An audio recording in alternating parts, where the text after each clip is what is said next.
Welcome to the very last panel session of Solar Supercharge. This is going to be a great session to tell us all about how we're going to get there from three really brilliant experts in their fields. We have Jenny Riesz from UNSW, who's up first, who's going to tell us about some of her research, which is all about how to make 100% renewables possible. And we're going to listen to Trevor Berrill, who some of you may know is a local Queensland-based expert who's going to give us more of a Queensland flavour. And then we're going to hear again from Miriam Lyons about the homegrown power plan. And of course, then we'll have an opportunity for a long Q&A session to ask all of our panellists about their work and anything else that pops into your head. So I won't take up too much time. I'm going to introduce Jenny. She's a research associate with the Centre for Energy and Environmental Markets at the University of New South Wales. She's got more than 10 years experience in electricity system modelling, quantitative analysis as well. She's worked as a senior consultant in the Energy Strategic Advisory team at AECOM, and prior to that was a principal on renewable energy and climate policy at Rome Consulting. Her research examines high penetration renewable power systems and a particular focus on the design and operation of electricity markets. So please give a warm welcome to Jenny.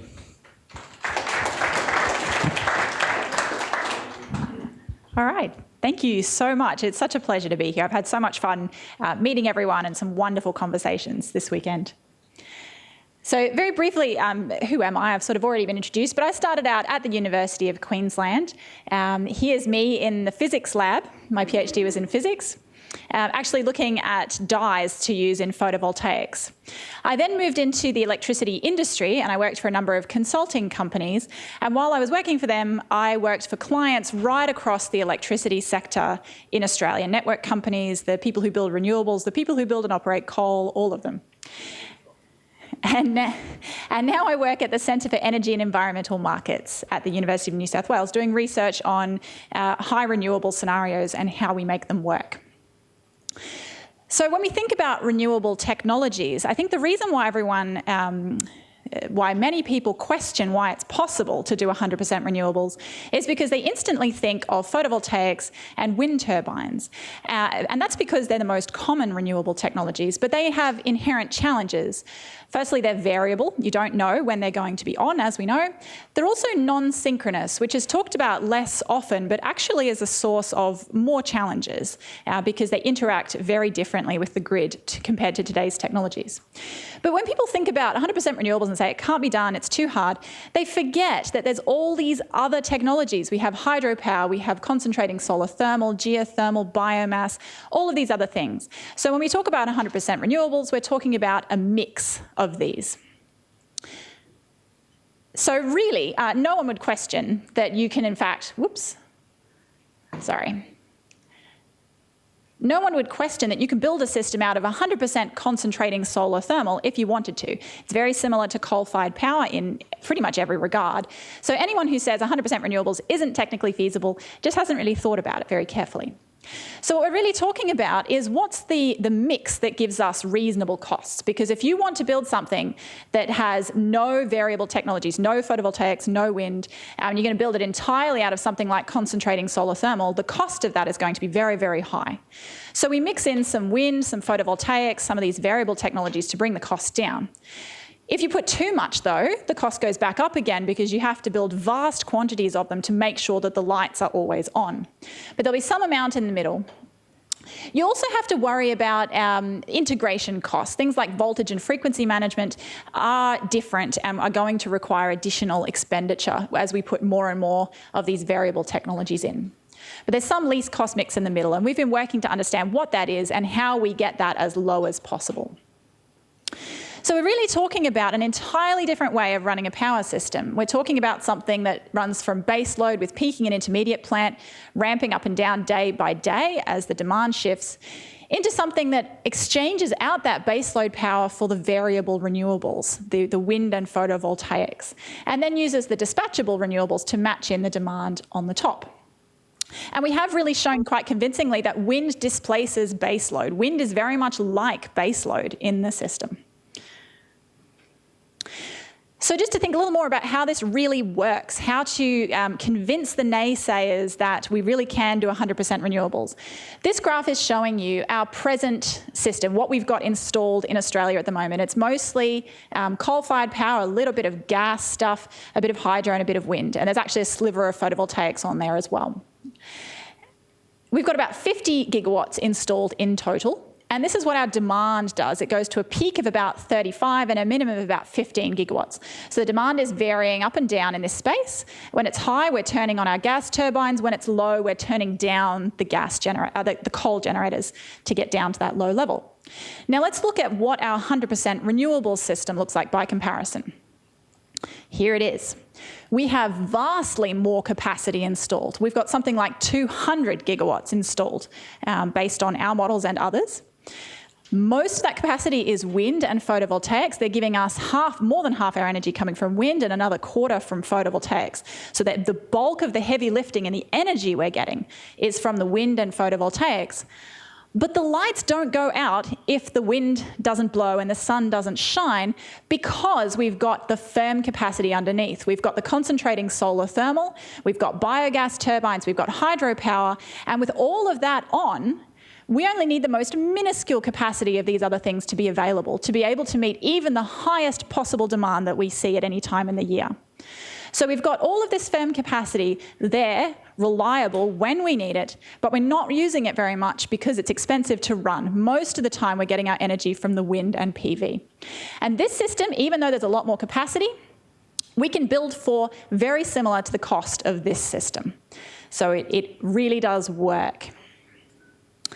There are, of course, however, lots of engineering challenges that we're going to figure out. It's not trivial at all to run a system that looks like that. We're going to come up against problems with things like frequency control on very short timescales and much longer timescales. There's all sorts of issues with things like fault feed-in and fault detection. Things like grid code performance standards are going to have to change. All sorts of technical things that we're going to have to address. But there's very high confidence that we can address these. We just need to work them through. At the end. At the end? Yeah, well, we can take some questions at the end. Not at the end. At the end, please. Yeah, sorry, this is sort of technical jargon. I'm very happy to talk through this at the end. My slide has also, it actually didn't look like that originally. I'm afraid the slides buggered up.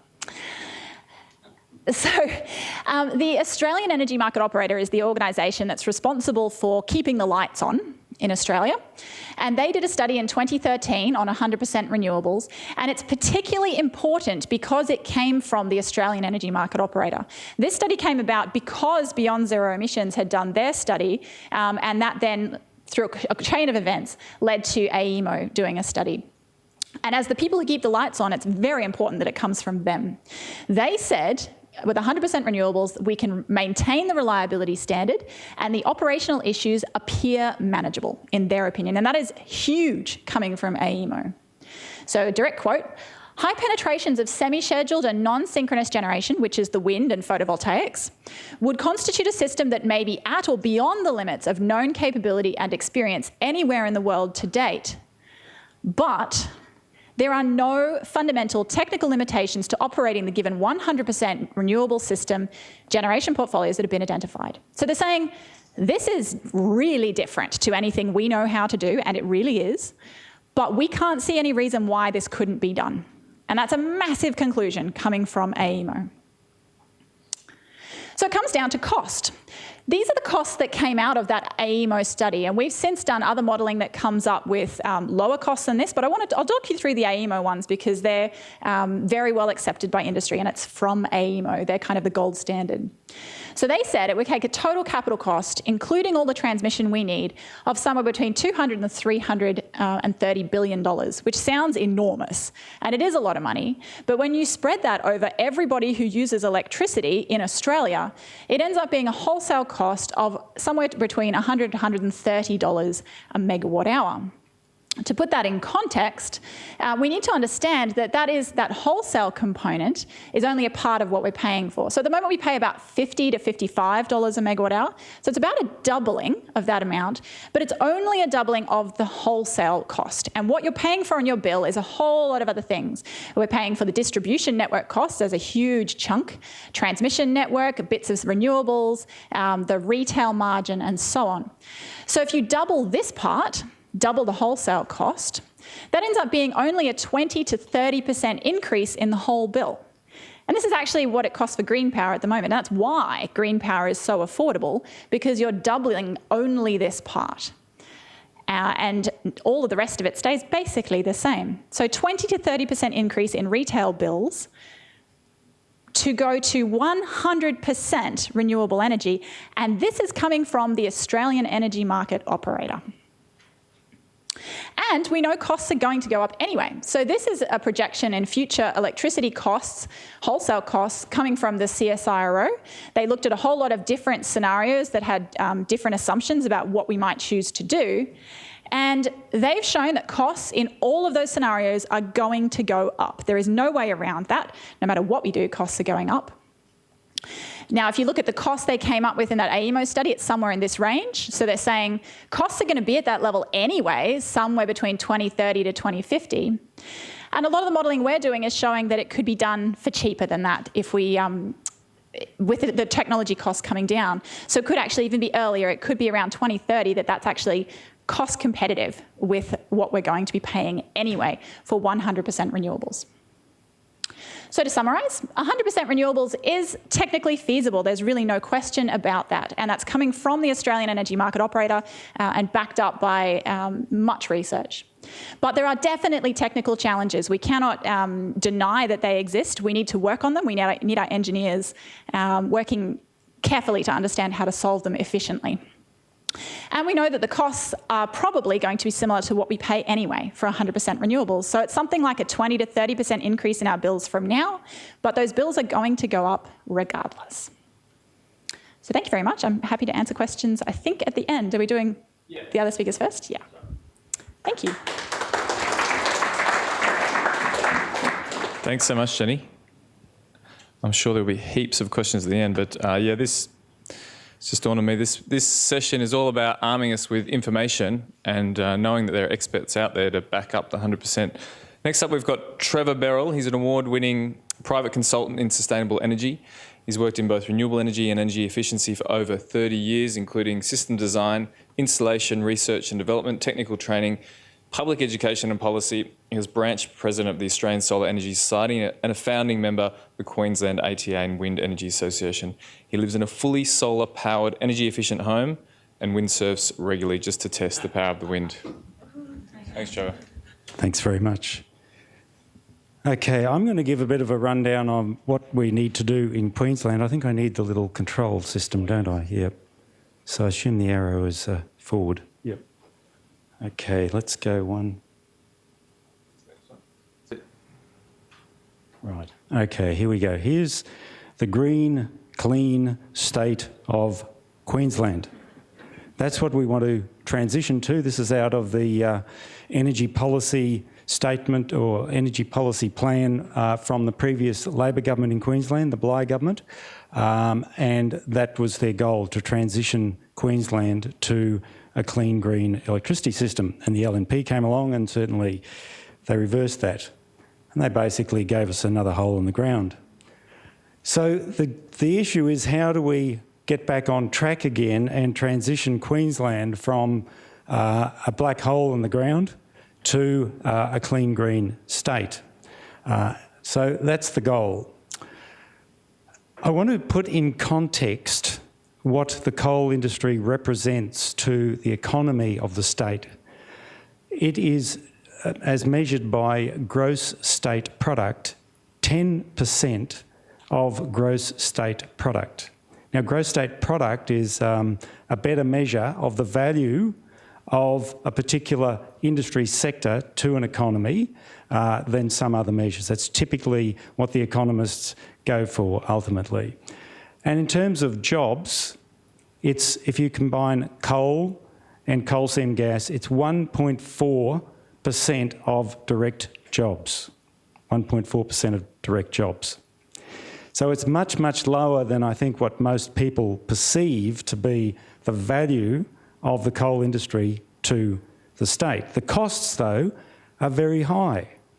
The costs, if you take some studies done in the United States on the costs of the coal industry and extrapolate those figures to Queensland, it could be as much as $6 billion per year in environmental and social costs. We're now seeing black lung disease reappear amongst workers in Queensland. The value of the barrier reef to the state's economy is roughly about $6 billion per year and 60,000 workers. If we hit 2 degrees C, we've basically lost the Great Barrier Reef. So there is a huge potential cost.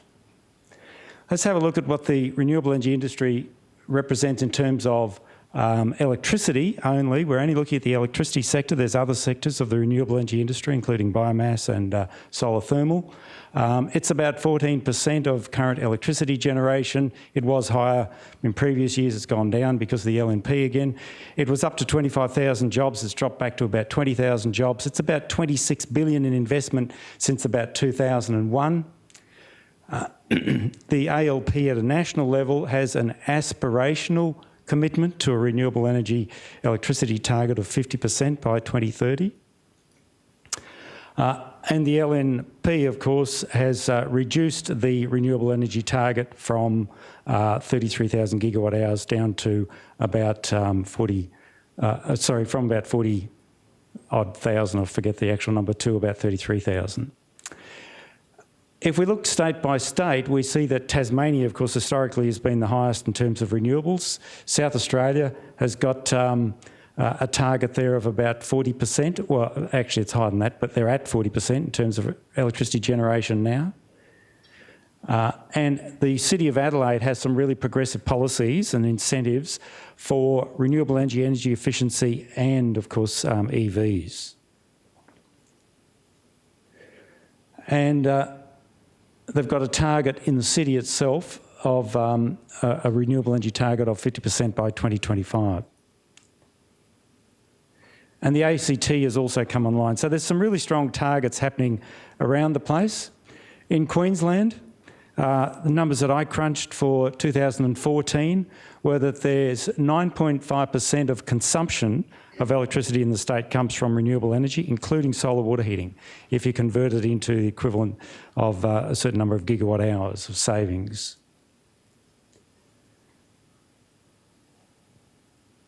There's approximately 4,000 to 5,000 jobs. We lost about 1,000 or so, probably maybe upwards of 2,000 under LNP policies, where they slashed a whole stack of good supportive policies for renewable energy in the state.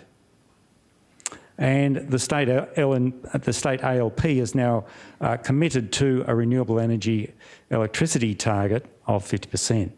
Now, the graph on the right shows some modelling that a colleague of mine, Dave Keenan, did with me in 2012, looking at the plan that was in place under the previous Labor government and how it would progress us in transitioning the electricity system away from coal and gas.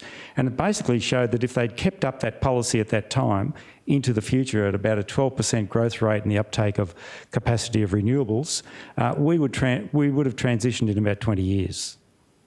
So we were at that stage starting to progress rapidly to transitioning the Queensland electricity system away from fossil fuels. Currently, the big contributors come from solar PV. It's actually exceeded the biomass capacity. The biomass is mostly from the sugar mills up north and hydro up north as well, and solar water heating is making a pretty big contribution as well.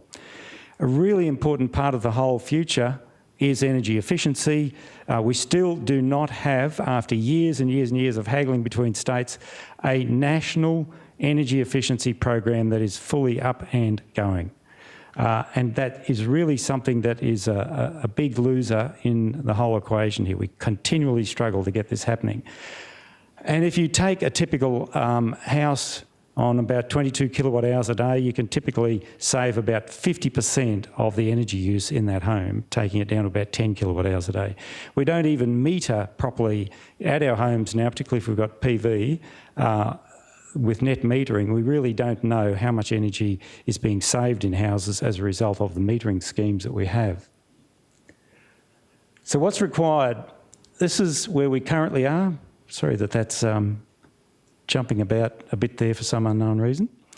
That's where we currently are in terms of both the energy that's being generated in the brown lines there, and the blue shows you the capacity in megawatts. And that's totally what we're generating, about 2,300 megawatts of total capacity and about 4,400 gigawatt hours. That excludes the pump storage, because the pump storage system is really related to the coal-fired power stations at the moment. We need to shift that to this mix here, where we've got about 3,000 megawatts of PV. Now, this is just one scenario that I've put together based on a mix of technologies and recognising that there's competing sectors within the renewable energy area. For example, the biomass industry is trying to stop PVs from being employed in northern Queensland because they see a loss of farmland that goes to sugarcane that could then be fed into their biomass plant. So I've put in about 1,500 megawatts of capacity from biomass, because that's what the industry says is out there. I've got a wind capacity of about 1,500 megawatts. There's probably at least double that available in Queensland. And I've got a big chunk of solar thermal electric, because it has, when it's got storage in it, it's got a high capacity factor. So it really helps with the base load part of the equation.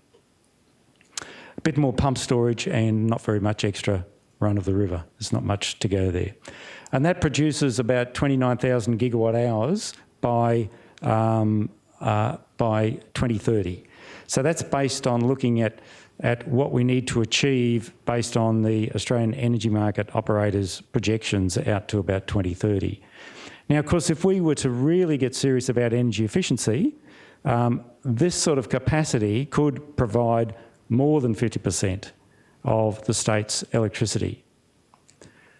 In terms of investment and jobs, the investment numbers just simply are determined by what assumptions you make here about the cost per megawatt installed. And I've got a fairly high cost here for solar thermal electric because it's still on the downward curve.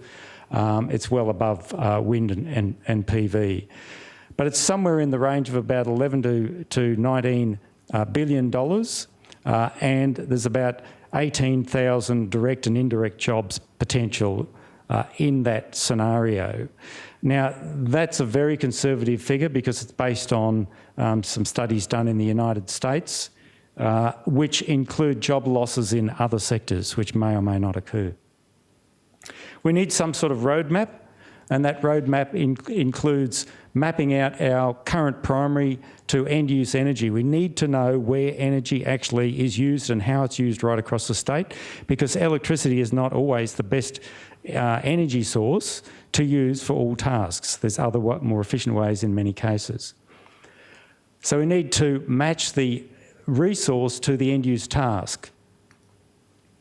We need to map the renewable energy resource. A lot of this has been done, so we've got a pretty good handle on that. And we need to model the electricity system, particularly on a state-based system.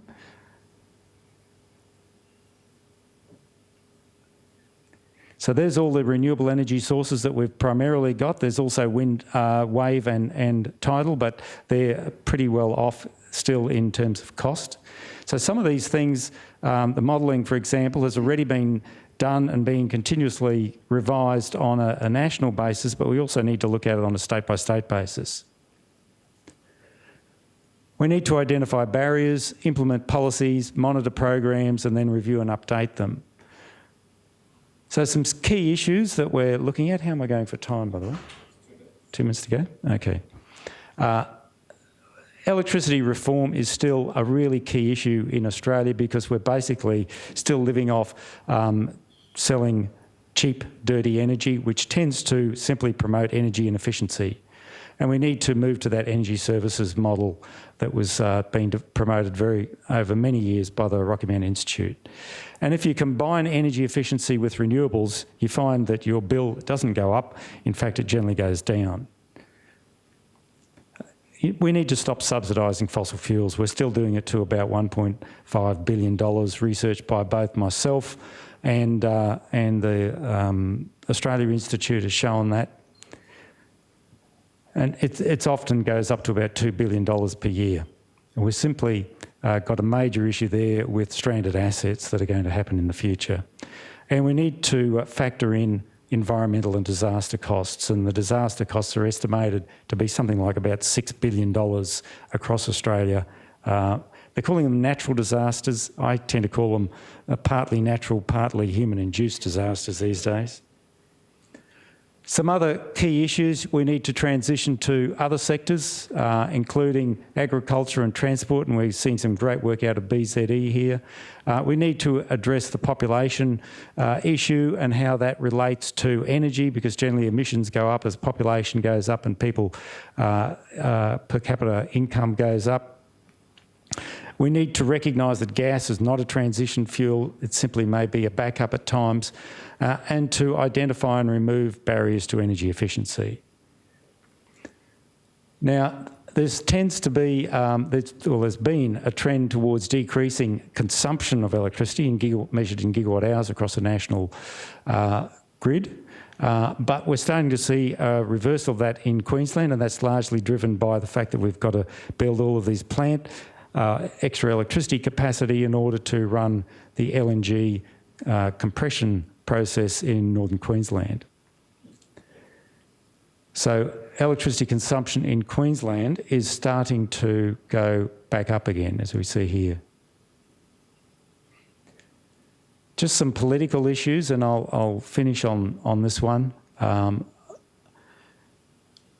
We basically see that there's a very strong lobby group in Queensland associated with the fossil fuel industry, and they selectively, these aren't coming up in the right order, that unfortunately, and I'm not sure why.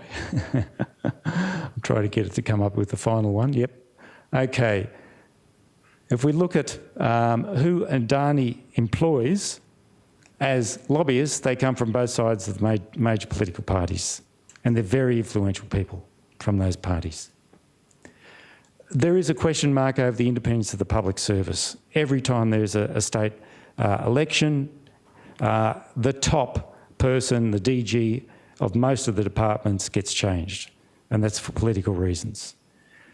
There's a bias, obviously, in the Murdoch press. There has been for many, many years. That continues.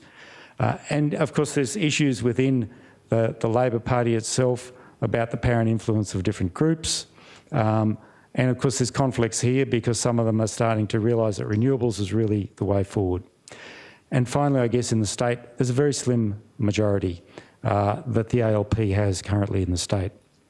I've got some policy slides here. I'm going to bypass them because I know that Miriam's going to be talking about policy. We can always come back and address some of those later. So I'm going to finish on that note. Okay, thank you.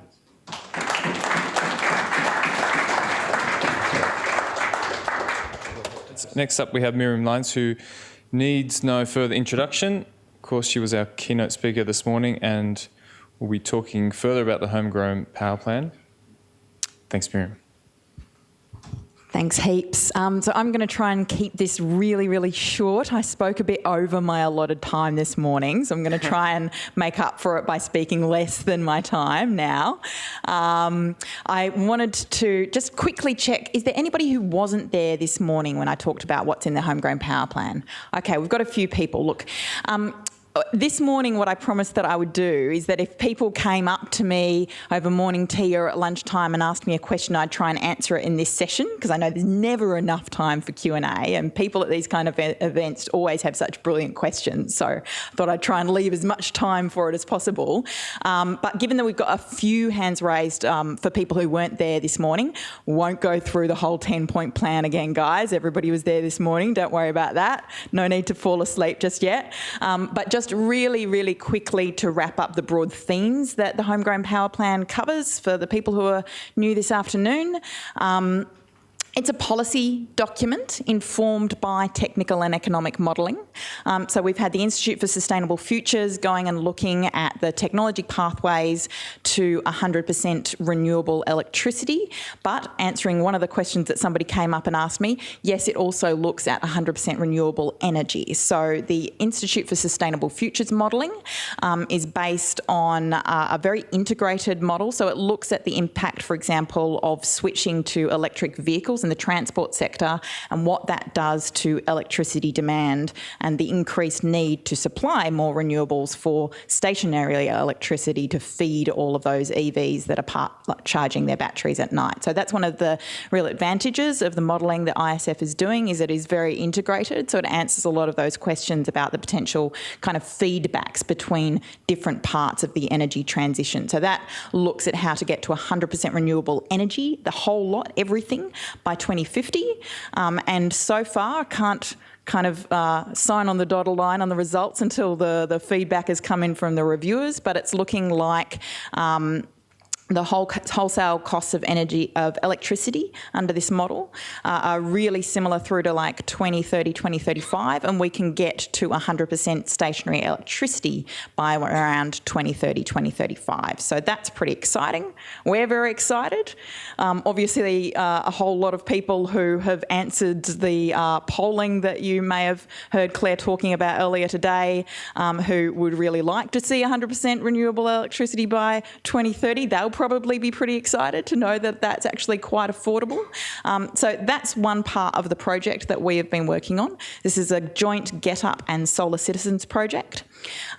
Meanwhile, Nikki Eisen up the back, who's going to be speaking later on, and I have been working on the policy side of things. And it kind of surprised me when we started this project how rare it is to actually kind of forensically go through all of the policy changes that are needed in order to make a renewable electricity transformation. I mean, pretty much everybody now agrees that fossil fuels have had their day. You know, the electricity system of the future is not going to be featuring fossil fuels. So, you know, even our Prime Minister has acknowledged this in past speeches, right? That he might, you know, we might all disagree over the timelines. I think he said something like 2100, but we know that that is the direction that we're headed in, right?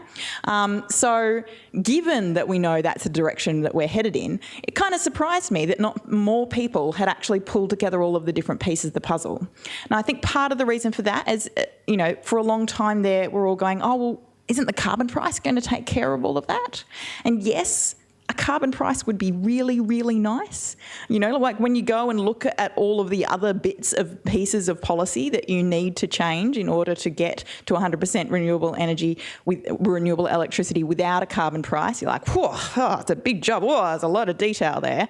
But a carbon price by itself still would not have done the whole job. So yes, it would be nice. There are other things that we can do in the meantime, and there are other things that are absolutely necessary in order to make this renewable electricity transition. So that we cover three main areas of policy change that are needed in the Homegrown Power Plan. It's a big, hefty, thumping document. We're still in the process of fine-tuning and finalising all of it. Three main areas. One, we need to repower the country with renewable electricity. That's probably pretty uncontroversial in this room. So we need to turbocharge some of the policies that we already have, like the renewable energy target. We need to save ARENA and the CEFC. But we also need to do some complementary policies to help get community renewables scaled up, to help get small renewables in the right places. We need to reboot the market. So the stuff that Trevor was talking about, absolutely crucial. And Trevor, I want to have a sneak peek at your slides that you missed later, or maybe we can get into them in the questions, because I think we've got a lot of common ground on the policy changes that are needed. But we basically need to change the way that the electricity system works so that it embraces this system of the future, which is much more distributed renewable generation. It needs to not to be so much about this kind of one-way street between big centralised fossil fuel power generators feeding it into your home and more of a role for people to be producers as well as consumers of electricity. So we put a whole bunch of exciting stuff in there, including rewriting the one sentence that rules them all, the National Electricity Objective, change it at a stroke of a pen to actually make it everybody in the system's job to deliver 100% renewable electricity. That'd be pretty exciting. Then we need to remove the roadblocks. So again, Trevor, nail on the head, get rid of those fossil fuel subsidies. They're sending too much spending in the wrong direction. Take away from that, frees up a bit of extra budget for a whole bunch of the stuff that we do need. We need a managed, orderly plan to get coal-fired power shut down. Even the owners of the coal-fired power stations have said, multiple companies have now said they're not going to be replacing the existing stations with new coal-fired power, right? So we've had multiple CEOs come out and promise this. They realise that the writing is on the wall. The problem is that while those stations are still running, they're producing artificially cheap, subsidised, dirty electricity. The communities who are living with those power stations are having to deal with the health impacts of them, and it is they're kind of hanging around like ghosts at the feast, which is making life pretty hard for the renewable energy investors. So we need a policy to actually plan a managed and orderly transition away from coal-fired power, and absolutely bang on about the importance of electricity efficiency. So we really need to tackle the consumption side. There's so many ways that we can do that, and it's going to make life a whole lot better. So that's nice, more comfortable buildings. There's a whole bunch of bonuses that come with, not having a house that is built like a leaky tent. So just a couple other quick questions. I had a question on what about gas? What's the role of gas in this picture? So gas is also on the edge of a death spiral. And at this point in time, it's looking like for many, many homes, it's actually cheaper to have your, so basically to have your, reverse cycle air conditioners, heat pumps doing your heating. So, don't really need gas for heating. It's going to be cheaper to have highly efficient induction stoves than gas stoves. As the gas price connects up to the international market, which is obviously new for Australia, I think this is going to be something that people are really going to start noticing, and we'll see that sort of similar thing of awareness of those costs and people taking active steps to manage and deal with it and switching over to different technologies. So I think that's kind of on the edge of being a really big issue, I think, in Australia. I was listening to a great BZE podcast on this the other day, and they were saying that they produced this big report, like looking at the economics of switching away from gas to things like reverse cycle for heating. And they mistimed the report so that it came out at the end of winter.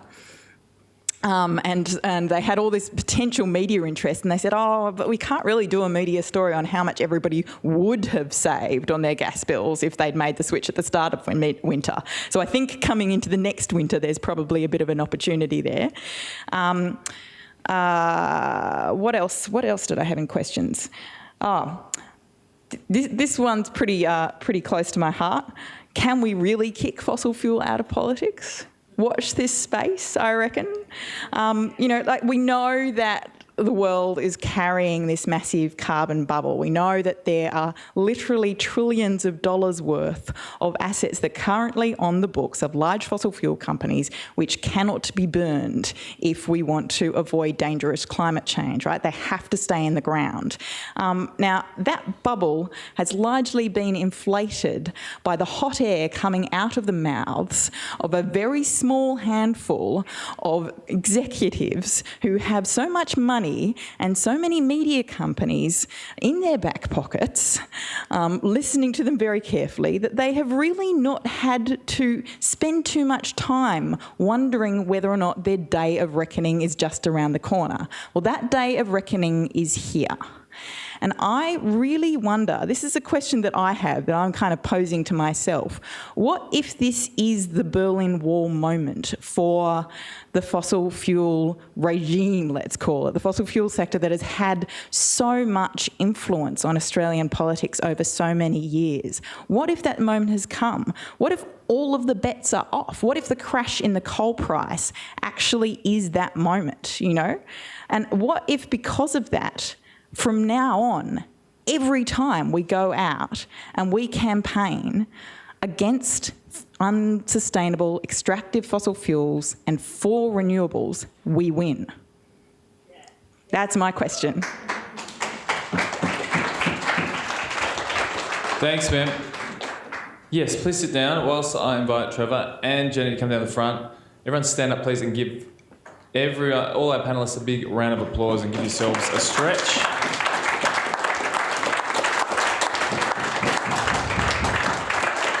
So we've got 40 minutes.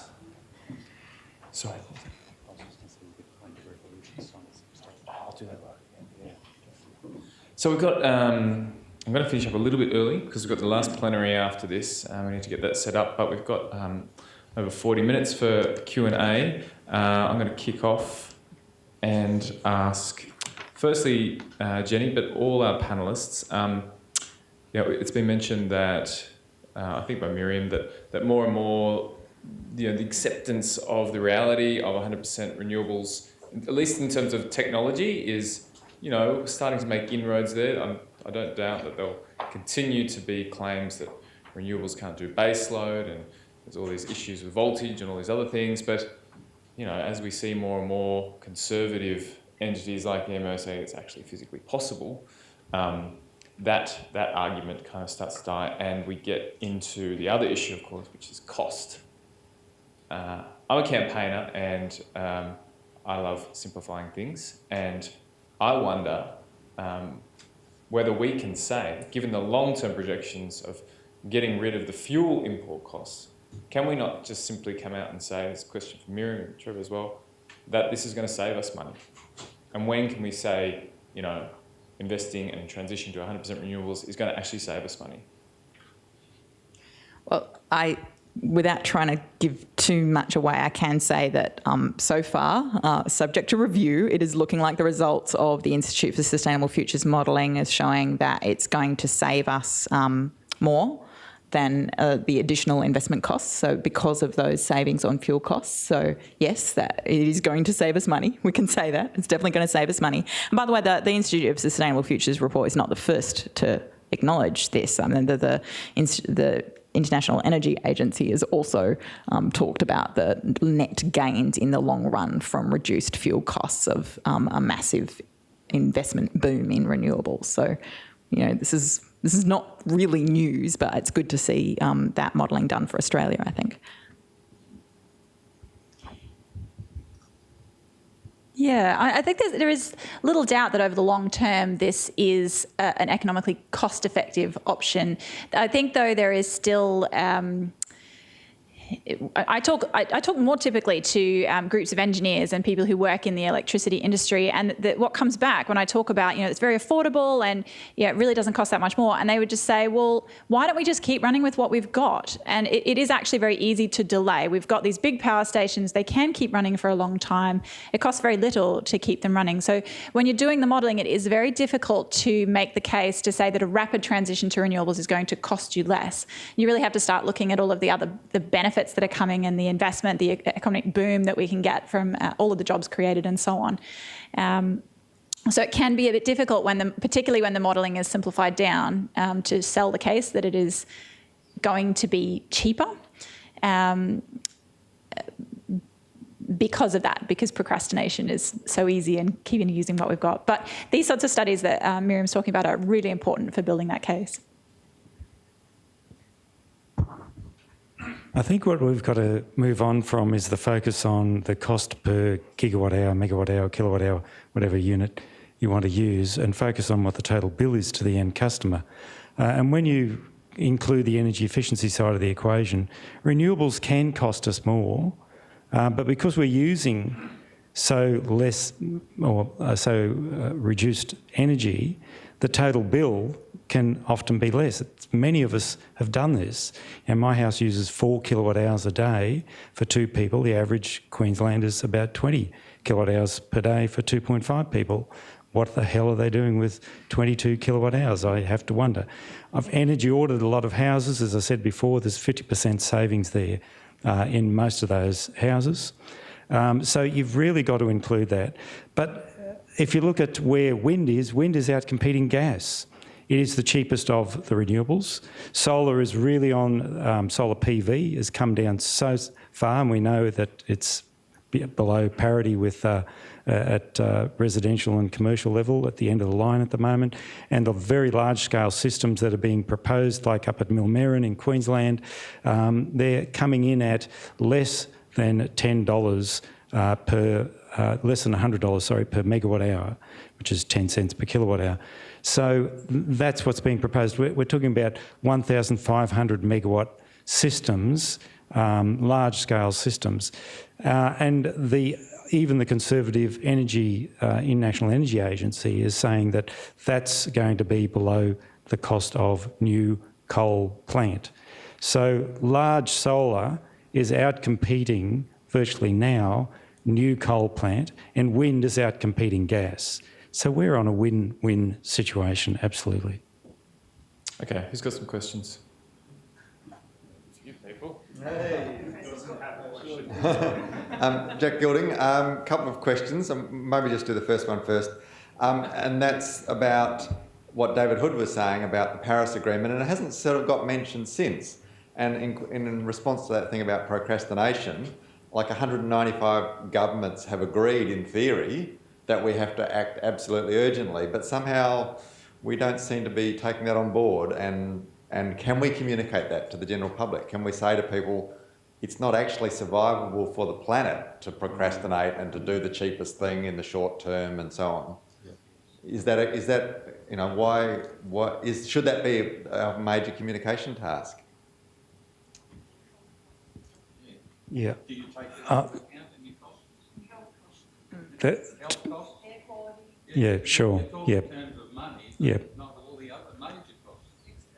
Yeah, the externalities, as I indicated in my talk, externalities in Queensland alone are potentially up to $6 billion a year from coal generation in this state.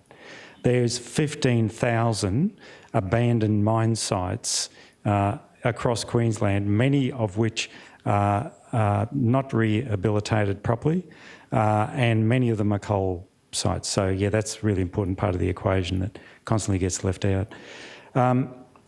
Coming back to the question, look, obviously it is. The difficulty always with the urgency of the situation is that people start turning off. That's always the issue with big picture environmental issues. You know, David's presentation there, I mean, it really showed the work that's come out of the Stockholm Resilience Institute that looks at all of the major ecological systems, the impact on them from human overconsumption, 1.5 times the sustainable limit of sustainable use of materials currently, and heading for 4 planets worth if we're going to get to 10 billion people and plus. So that's a really difficult one for environmental educators because people turn off. What you've got to do is really provide them with a positive vision of where we're going and how we get there as quickly as possible.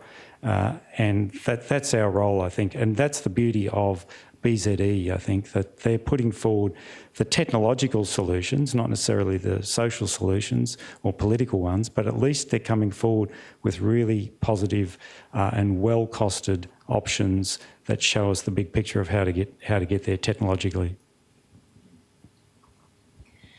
Look, I think that's a really important question. I think that absolutely in many cases the climate movement has neglected making the moral case at times when it just all started to seem a bit too hard and ended up kind of narrowing in on a very technical or economic case. And, you know, that's not the only frame in which you can or should be able to make an argument to save some human civilization as we know it. So I've been really excited to see the resurgence of, you know, like absolutely passionate, frontline people exposed to climate change saying, you are killing us, you are killing our way of life. We have that visceral sense of what it is that all of you guys go away and argue over in your obscure documents with the minor paragraph rewording amendments 0.53 off at your conferences.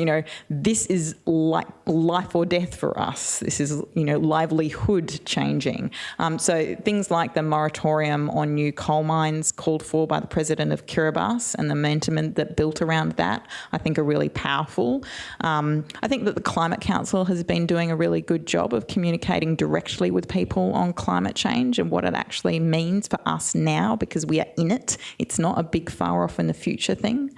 I'd also say, though, that there's a nice line that has been doing the rounds coming out of the Naomi Klein book, This Changes Everything, which is that to change everything, you need everyone. And you're not going to be able to reach everyone right now with a message that is only about the moral rightness of climate change. You might be able to, but I think that there will probably be some people who will engage more effectively with a conversation about the health impacts of coal in their community, about the benefits of putting solar on their roofs and knowing that that is, totally clean, safe energy, right? So I think that there are a whole bunch of different angles through which you can approach, the kind of biggest moral challenge of our generation, as some bloke said once. Jenny, for you, I'm interested in the conversations you have with these power system engineers who are, point to the virtues of the existing system. What do you think is the most persuasive argument you can put to them? I think as an engineer, this is the most exciting thing we could possibly work on. So why on earth would they not want to? I mean, if you've trained your whole life as an engineer, surely you want to solve problems. And so, for me, it's just, this is so exciting. How can we work on anything else? This is the problem for engineers of this generation. And it is, in fact, pretty much all that's talked about at international conferences now for power system engineering. You'll have all of your sessions on all of the different aspects of power system engineering. Every single one of them is about renewable energy now, because these are the problems that people are trying to solve internationally, that the international engineering community, to understand how do we deal with this. It's across distribution networks, transmission networks, dispatch system, all of the different aspects are all about that. So I think that there's still a lot of questions in a lot of communities with engineers about technical feasibility, but a lot of that is because they're immersed in the way of thinking of how we do it now. And a lot of the younger engineers coming through are just starting to find their feet and talk about really different ways of thinking about power systems, and that's really exciting.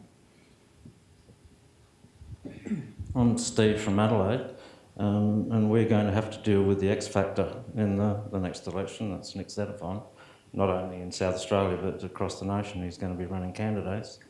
One of the primary issues that he throws up for us is his anti-wind stance, and he, as far as I understand, relies upon a report written by Danny Price, jointly commissioned by Turnbull and Xenophon back in, must have been 2006, 7, something like that, so it's a long time ago.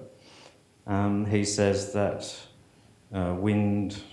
investment in wind takes away from investment in other renewable technologies like wave and so on, but also that wind is not a good fit for the electricity system. And he's thrown his hat into the ring with John Madigan, who's a crazy anti-wind fellow. So I just wonder what sort of arguments or documents or whatever exist to be able to show to Nick and his supporters that he's dead wrong on that side of the equation. Or should we just ignore him?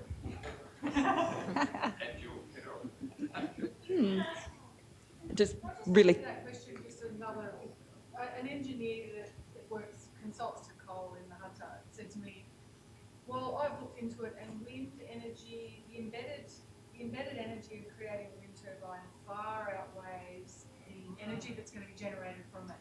That's a sort of myth. Well, is that a myth? I don't know. It's true, it's true. No, that's a complete myth. I'm going to look for a reference for that. Yeah, no.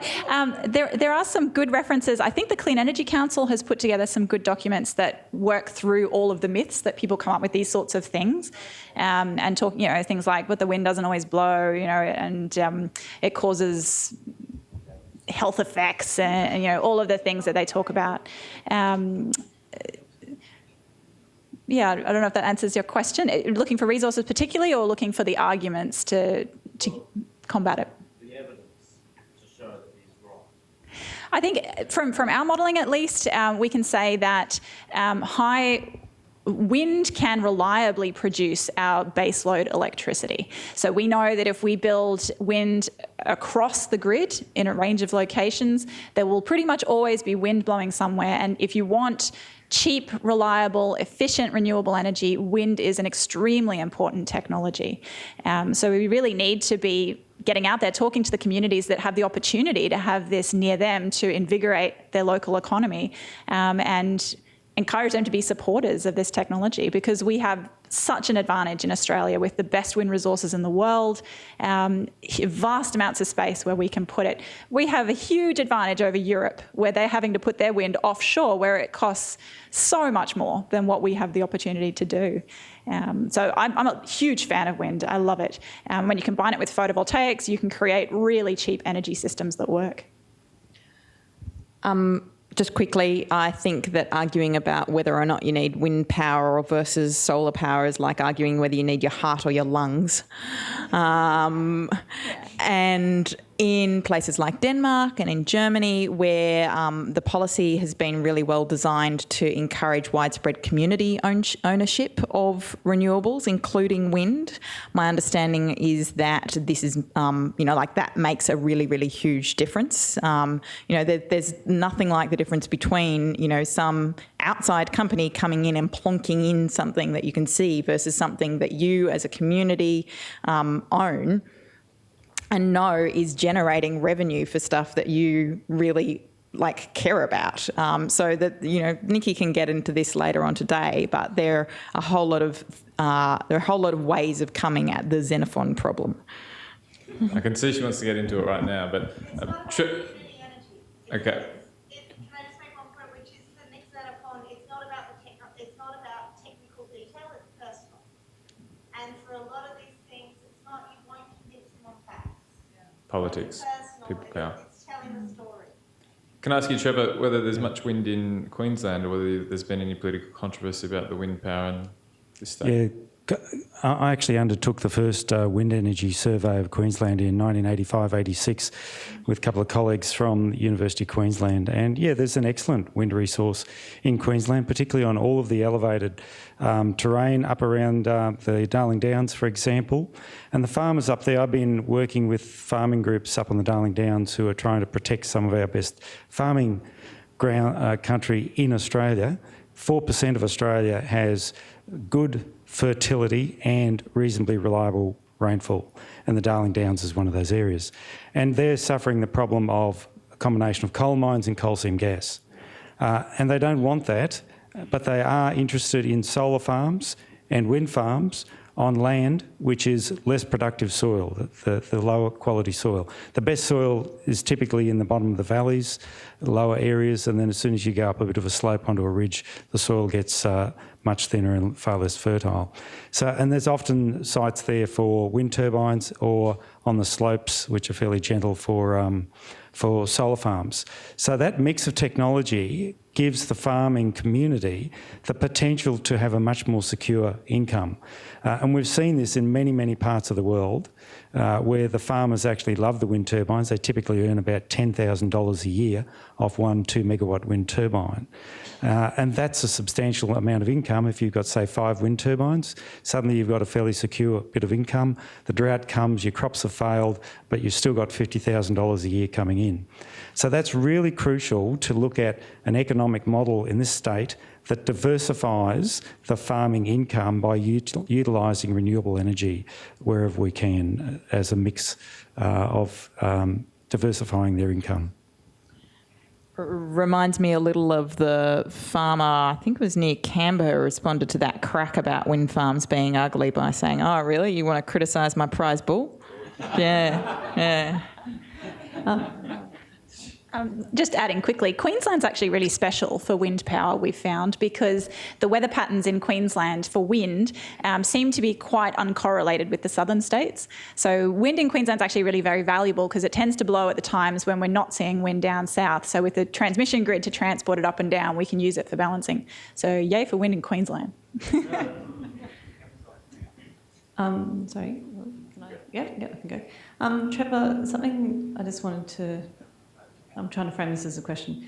So one of the things that you put in your slides was that the Queensland government has a 2030 50% target. A very senior advisor to the minister told me recently that they're just about to launch an inquiry, a public inquiry, as to whether Queensland wants 50% renewable energy, not whether it's even possible, but whether we want it as a state. So I just wanted to put that out to all the Queenslanders in the room to keep an eye out for that.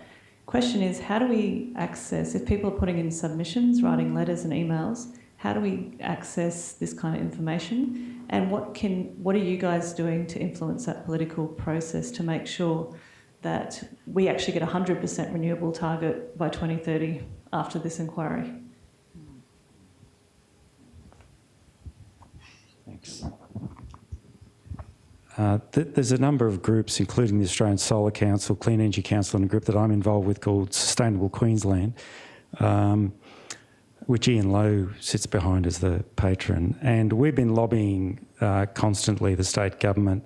I put together a policy paper in middle of last year, which went to the Energy Minister, detailing what we thought was good policy across the state, including shutting down about 2,300 megawatts of coal and gas immediately, and moratorium on any new coal-fired or gas plant. Basically, there is an advisory committee which has already been selected, which is to investigate the feasibility of a 50% renewable energy target. That was the ALP, the state ALP's policy position. The minister has come out and said that's what they want to actually see, a 50% target. So he sort of tried to confirm it, that that's what they're actually aiming for. But the wording of the actual discussion paper will be to investigate rather than to actually say this is what we're going to do and how do we do it. So there's an advisory committee, and then there will be a range of technical experts who will be paid experts, I think, that basically advise that committee. That committee then puts together a discussion paper. It will be out by probably about the middle of this year. That will then call for submissions from the public, and then there will be a final report done, which will be in about November of this year. So that's basically the process that we're about to go through. I'm still calling it a 50% aspirational target because until I actually see it in hard writing that, you know, they've actually agreed to go for a 50% target. So I think we're still some way off. There's such a marginal situation with the ALP at the moment in this state that it wouldn't take much for them to lose the next election. So that's really... they're positioning themselves, as I see it, to try to win the next election with some policy that they won't have implemented, but that they're about to implement. So that's where they're heading at the moment. So it's really important that we engage, all the groups, Solar Citizens, Australian Solar Council, continuing to engage with the government as strongly as possible, and of course with the electorate once the elections are. Was that directed at Getup, how are you going to get Queensland to have 100%? That was a really good explanation. Yeah. So let's just put it out to all groups. Yeah, absolutely. Campaign on later. Absolutely. I mean, one thing that Nikki and I really noticed researching for the Homegrown Power Plan and looking at this question of how do we get 100% renewable is looking around the world, you notice that actually there's so many cities who are going there. There's so many towns who have 100% renewable targets. And then there's quite a few states. And there's a few countries, right? So the level of ambition seems to go down the higher you go up, right? And so state governments are absolutely crucial targets for increasing that ambition. So I reckon that sounds like a really brilliant opportunity. I hope that we can jump in there with like a really great email at some point and back in an excellent state-based campaign on it. Just for awareness that there is actually a good reason why there's more ambition at the lower level, because it's technically much, much easier. What they say when they say the ACT has a renewable energy target is they're going to make sure that there's those green electrons generated somewhere, but we don't need to be an isolated system. So technically very different. So I would say, yeah, great opportunity to get Queensland going with a high target, because 50% for Queensland is a lot easier technically than 50% for Australia, aside from all of the campaigning benefits, I guess. Hi, Che. I have a question about the technology mix of the renewable energy mix that you've put up so we can do it, but who controls it? Because obviously there's a big motivation for a lot of the people here that it's about democratising control of energy. So are we talking big solar concentrators? What does it look like? The mix that I put up is mostly continuing the centralised power model that we've looked at in the past, although we're not really prescriptive about the photovoltaics in particular, because that's something where it really can be distributed. And the model doesn't really mind it. The sun shines in the middle of the day, regardless of whether it's on your rooftop or a big utility scale plant. So it's kind of open to where that would come from. I think this is a huge question, even in the electricity industry, as to how our electricity market is going to work in future. So the model that we have at the moment of these big power producers that all participate in this big electricity pool and trade ferociously and put the price up to $10,000 if they get the opportunity to do so, maybe that won't work anymore when we have a very high renewables market for a range of reasons. And one of those being a shift to distributed energy. So some people are already saying maybe we shouldn't even have a market anymore. Maybe we should return to the days where we have some sort of an organisation that plans out our large utility scale plants and that the government actually owns and operates them. Other people are looking at distributed energy as an opportunity to get away from that kind of ownership model altogether and let individuals participate. At least in the models that you're developing and presumably using to sell that this is plausible, it's still under the centralised model that currently exists. Is that right? It's still presenting the centralised model. Yes. We're still, for the modelling I presented today, that's still looking at a centralised model. We've done other models that are looking at what if that's not the case? What if it does become more distributed energy? And I gave a talk at a conference a little while ago that was very controversial at an engineering conference, talking about the fact that there is actually a very real potential for people to actually disconnect and for that to be widespread, and that the electricity industry is very preoccupied with renewables and the challenges associated with that.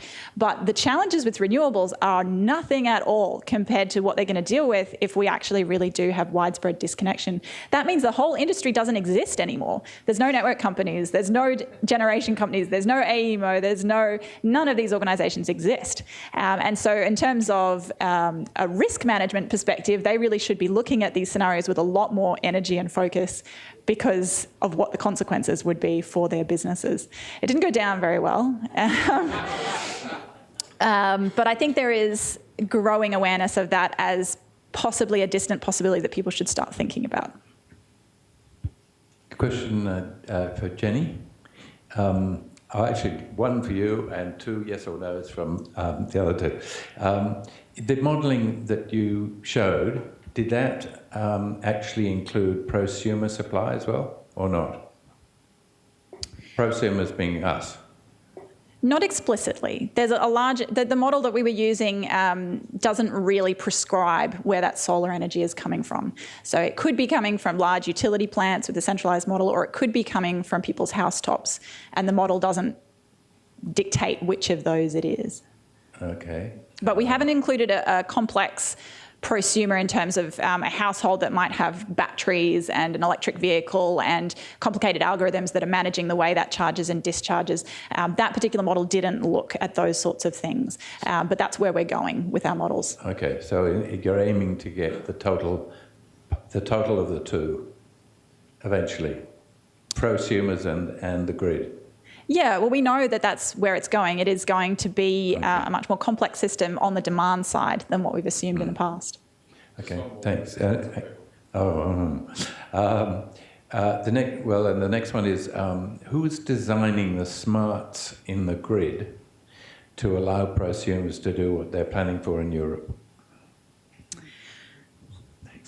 There's a lot of work going on at the Australian Energy Market Commission at the moment to build the regulatory framework so that interacting as a prosumer is even possible, because at the moment there's just an incredible number of roadblocks that make that not possible. Not technical issues, but just regulatory issues. So the AMC is trying to work through those.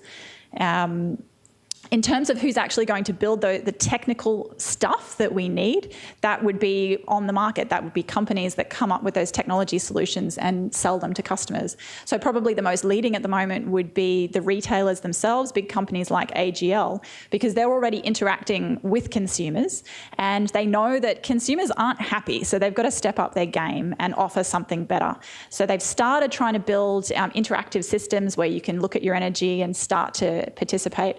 I would suggest that they will be the leaders at the moment, but there will be newcomers into that market that offer special solutions that you can buy if you want for your house. So who's going to make the rules about what you can do and what you can't do? Because that's the issue. So we've spent an inordinate amount of time thinking about this when doing the homegrown power plan. I'm not sure that we're going to go out and campaign on the need for a new coordinating agency. I'm not quite sure how to write the email subject heading for that yet, but one is absolutely needed. So we were looking at models like the New York Rev. I'm not sure if you're familiar with that. Yeah. So different models essentially for, basically making it somebody's job to ensure that the shift from kind of electricity 1.0 to electricity 2.0 can happen. And, part of that will be coordination.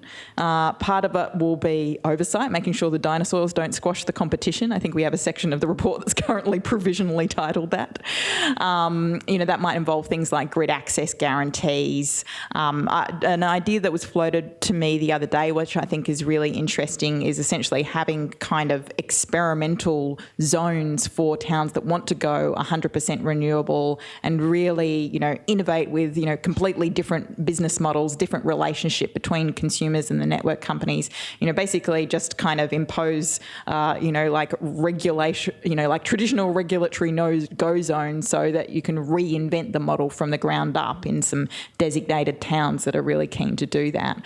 There's a whole lot of different ways you can do about it, but basically you need to rewrite the NEO so that everybody's marching orders actually says this is your job to do this now, and you need to have some kind of coordinating agency, whether that is an amalgam of the existing ones, whether it's something completely new, whether it should be under the COAG Energy Council or not really sure about that one. But yeah, that's it should definitely be national, absolutely. I'll just clarify, maybe just to give an example of the sort of process that government goes through to come up with some guidelines for industry. So if we're looking at PVs, for example, there was extensive consultation between industry groups and NGOs with government agencies over the development of standards, for example, for the installation of PV systems, both off-grid and on-grid. So there's processes that government typically goes through to come up with guidelines or regulations in order to assist a particular industry and to ensure safety. All of those sorts of factors are taken into consideration. And similar sorts of things happen on the policy area as well.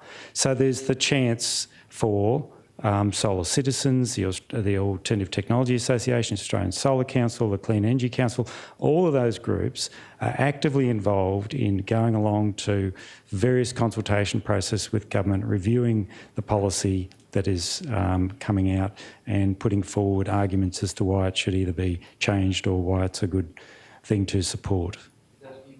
Sorry, one more basic thing. We've got another question. Sorry? Yeah. Is that, does that... Yeah.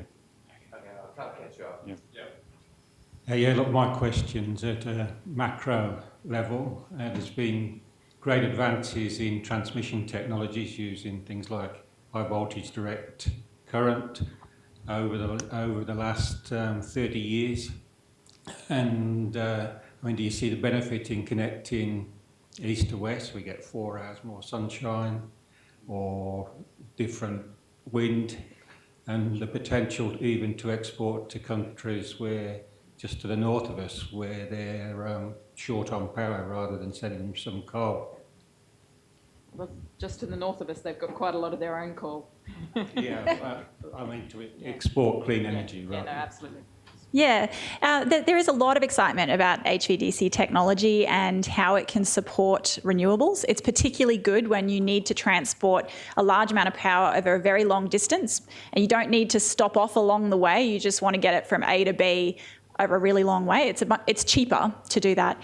And they're making big improvements in the control abilities of those links so that they can use them for helping to manage the system and provide frequency support and all of these other things. So it's a very active space. I think in terms of connecting east to west, the western grid is very small at the moment. They only have a peak demand of 4 gigawatts compared to 35 on the east. And that's a very, very large transmission line that you've got to build to connect them. So I'd want to see studies that really demonstrate that we can't just do 100% renewables on either side. I think we can, probably cheaper than building that transmission line. In terms of a global grid, eventually that we might connect up through Papua New Guinea and into Asia, I think this is where it starts to get really exciting, thinking of Australia as the energy exporting superpower, and we really do have potential to be that. As to how you get the power out, it probably would be large HVDC links to create a global supergrid, or some sort of creating fuels with our electricity and then exporting those over the ocean. And I think that's, we're talking a long way from where we are technologically at the moment, so we don't really know yet which of those is going to prove to be cost effective. But China is talking along these lines. China, I saw them give a presentation, I think it was the head of the grid in China, a big guy, and he was talking about a global supergrid originating from China. And he said their ambition is to build a huge grid across China, which could then connect the rest of the world together. And we would then be able to connect into that and export our power to the places that need it. Wow. I've got a question for you, Jenny, before we get to this woman at the front, or for all the panel. In terms of, the old adage that 100% is not possible, what are the best case studies internationally that we can point to where there's incredible penetration and it's stable? Because I understand South Australia is kind of at the frontier, and there's a lot of public debate around increased electricity spikes and all this kind of stuff. Where can we point to elsewhere where we've got huge penetration and it's working effectively? In terms of like 100% of energy coming from things like wind and photovoltaics, nowhere has done that yet on a large scale. That really is pushing boundaries on what we know how to do. There's so much evidence that it is possible from looking at even the case that we can do microgrids, so why not big grids? We've certainly done microgrids before with wind and photovoltaics and made that work. I think in terms of who's leading internationally, Germany is a long way ahead. They've built a lot of those sort of technologies. But South Australia really is at the forefront. And it's actually very exciting for us in Australia that we've got this area to look at and really lead the world in understanding how to deal with these technical challenges that are coming up. There's so much fascinating work that is happening already within the market operator, because this stuff is already happening and they know they need to deal with it. And so they've now, just this year, just the last couple of months, put together a task force that's looking at these things to prioritise what we need to do and get on top of it. Thanks. Very last question, because we're going to have to wrap it up. Thank you. I'm just wondering about a layered approach to these very fascinating reports for smallish community groups. So I know that Greenpeace does sexy-looking reports, which are easy to present. The Climate Institute does fairly dry-looking slides, which need to be sexed up to be able to present to people. This sort of report that you're doing, how would I, in a small, tiny climate action group, be able to take that to a council? And how can you help me translate through research messaging so I can talk to Councillor X? Is that partly for me? Yeah? Both of us? Okay. Well, you should tell us what kind of format you would like it in, and then maybe we'll produce it in that format. I've been fantasising about a lot of different ways of taking this big, complex, bunch of ideas and, drilling them down into a really easy-to-use format. I kind of want to have a palm card on each idea in a little box set so everybody can, pull out, okay, well, here are all the solar palm cards. I care about solar, so I'm going to go in and talk to my MP about my favourite ideas from the box set. That's kind of possibly a pipe dream. Not sure if I've got the printing budget for that, but we'll definitely be boiling it down into the really simple 10-point plan version that fits on a couple of pages, probably with better pictures than that one. Jenny? Yeah, I guess because we're a research institution, we're typically not very good at communicating what we do. So I do my best to come to events like this and talk about the research so people are aware. And also to work with organisations like Getup, who are much better at talking to people than we are and getting those messages out. So I would say talking to Getup would be the way to go about how to get things that are accessible. I think you could talk to BZE because they're really working at that level with Byron Shire Council, for example. So that's a really good place to start to see how they're simplifying the quite complex documents that they put together to present to councils to get things happening at local government level, for example. Beyond Zero Emissions. Yeah. Everyone, please. Beyond Zero Emissions. Beyond Zero Emissions, BZE. Please join me in thanking our panellists, Jenny, Miriam and Trevor.